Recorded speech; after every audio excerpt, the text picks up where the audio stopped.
একটি অজিফা আছে, অত্যন্ত শক্তিশালী একটি আমল। যে ব্যক্তি এই অজিফাটি নিয়মিত করবে, আল্লাহ তাআলা তাকে এমনভাবে রিজিক দান করবেন যা কল্পনাও করা যায় না। আর্থিক কষ্ট, অভাব, অনটন তার জীবনে আর থাকবে না। আমি একবার মদিনা শরীফে এক বুজুর্গের পাশে বসেছিলাম। তিনি বলছিলেন, বেটা, আমি ৩৫টি দেশ সফর করেছি, কিন্তু আমি নিজের ১ টাকাও খরচ করিনি, আর কারো কাছে ১ টাকাও চাইনি। আমি অবাক হয়ে জিজ্ঞেস করলাম, হযরত, আপনি এমন কি আমল করেন? তিনি বললেন, আমি একটি ওজিফা করি। তিনি বললেন, মদিনা মুনাওয়ারায় যখন আমার পড়াশোনা শেষ হলো, আমার শিক্ষক আমাকে একটি ডায়েরি আর কলম দিয়ে বললেন, বেটা, এই ওজিফাটি লিখে নাও, আর কখনো ছেড়ে দিও না। আল্লাহ তোমাকে কখনো কারো মুখাপেক্ষী করবেন না।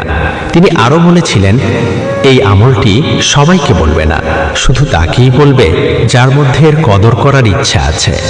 এরপর আমি যখন দেশে ফিরে এলাম, অনেক মানুষ আমার কাছে আসতো, বলতো, মাওলানা, আমরা খুব কষ্টে আছি, কোনো আমল বলে দিন। আমি তাদের এই আমলটি বলে দিতাম। আলহামদুলিল্লাহ, আল্লাহ তাদের এমনভাবে দিতেন যা কল্পনার বাইরে। এই আমলটি শুধু কোনো বুজুর্গের কথা নয়, বরং এক সাহাবী নবীজিকে বলেছিলেন, ইয়া রাসূলুল্লাহ, দুনিয়া আমাকে ছেড়ে দিয়েছে। তখন নবীজি বললেন, তুমি ফেরেশতাদের তাসবিহ পড়ো না কেন? তিনি তাকে এই তাসবিহ শিখিয়ে দিলেন।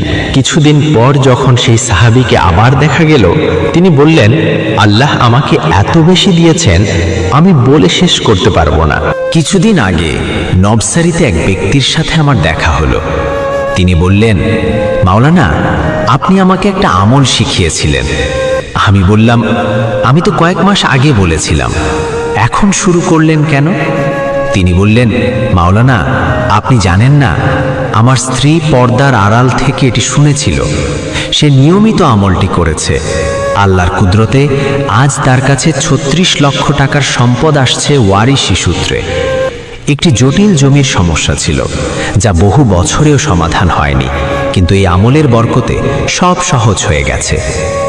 আরেকজন ধনী ব্যক্তি বললেন, এই আমল কখনো ছেড়ে দেওয়া যাবে না। তিনি বললেন, আমার অনেক টাকা ছিল, কিন্তু সব আটকে ছিল, হাতে নগদ কিছুই ছিল না। আমল করার পর হঠাৎ এক আত্মীয় এসে বলল, আমি আপনার কাছ থেকে ৭০,০০০ টাকা নিয়েছিলাম, আজ সেটা ফেরত দিতে এসেছি। শাইখ বলতেন, আমি যাকে যাকে এই আমল শিখিয়েছি আর যারা ইয়াকিনের সাথে পড়েছে, আজ তারা সবাই আল্লাহর রহমতে সচ্ছল হয়েছে। আমি একবার জিজ্ঞেস করলাম, এই আমল পড়লে কি শুধু রিজিক বাড়বে নাকি সওয়াবও পাওয়া যাবে?